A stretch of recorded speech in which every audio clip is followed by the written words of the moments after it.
So on Al Jazeera, I believe it was Al Jazeera, there was a report about yet another migrant disaster in the Mediterranean. On this occasion, 10 people may have perished. This is something that is becoming sadly the norm, and I believe we made a video a while back about it, but the sad thing is, because of the situation these people are in, it doesn't really get the same public interest as a disaster in the way, say, I don't know, if there was a fire in a 5-star hotel in Manhattan or London, and people perished, that would be a huge story, and it would be a tragedy. And but there is definitely a sense that this is yet just another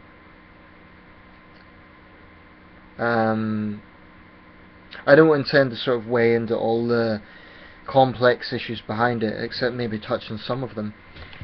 Firstly, I saw a local Italian man was interviewed on the island of Lampedusa, and he said that, not regarding this tragedy, but regarding the major one last year where about 300 people perished, he had brought some of those people into his home. So clearly the local people have generosity, and that little island has had a lot of pressure to face.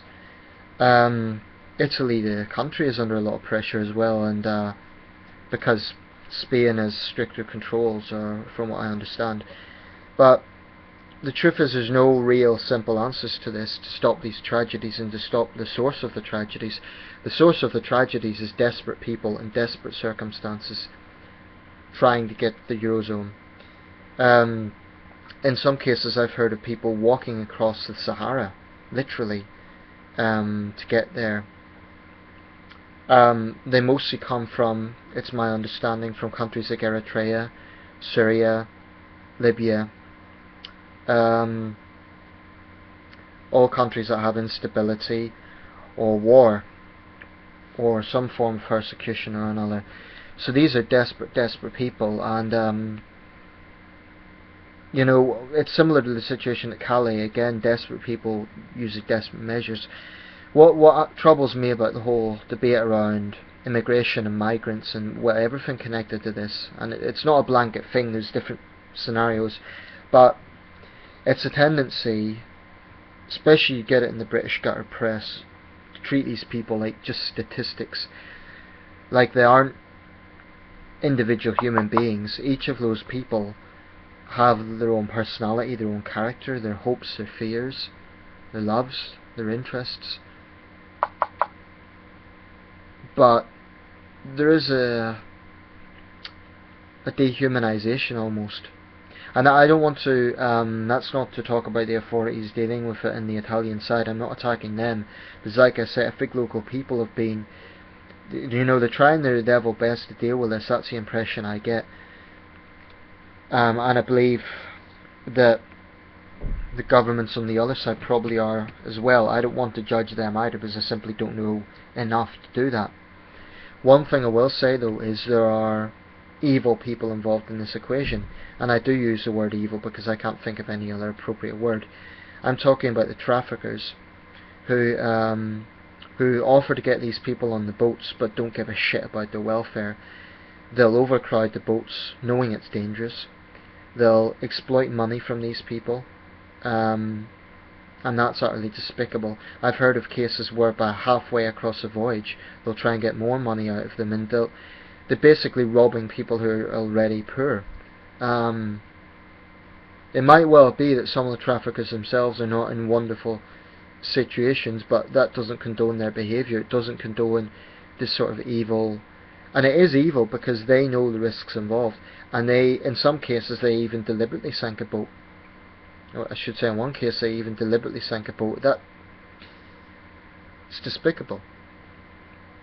So what are the answers to this?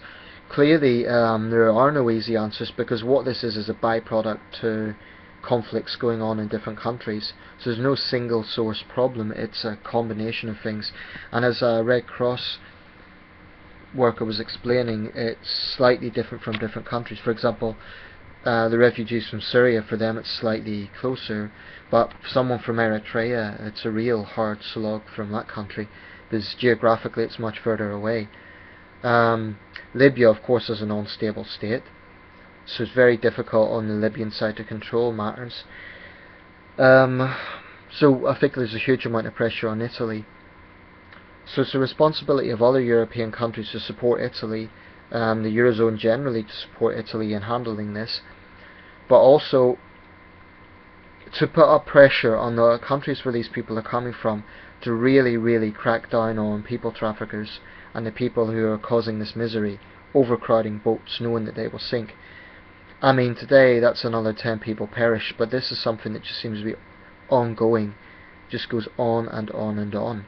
And sadly, it doesn't seem like there's going to be any end to this anytime soon. There's a similar situation between Australia and Indonesia. If you look at the map behind me, the yellow, if you know a world map, that's Australia at the bottom. So between Australia and some of the Indonesian islands, again, there's a migrant issue with that. And again, you have tragedies occasionally. Australia has been heavily criticised for its, I think Amnesty International described it as inhumane. I do think it's disgraceful that a prosperous, wealthy, Western democratic country, which covers a massive area and only has 20 million people, can have such a seemingly callous attitude to this. And I appreciate, okay, I don't know all the issues, but from what I gather, it does seem the Australians take a very hard line against it, and there is something very callous about their approach. But like I say, there are no easy answers for any governments in dealing with this problem. But what there should be a collective sort of initiative in is caring for these people, humanitarianism, maybe trying to give them information on the ground about the risks involved. Maybe the risks they face back home are so great that this is the lesser of two evils.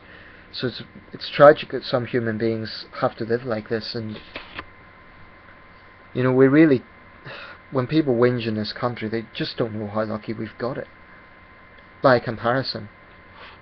It's not to say we don't have some serious problems, but I'm talking about British people and Westerners in general who whinge about relatively minor things. That's something I find hard to accept.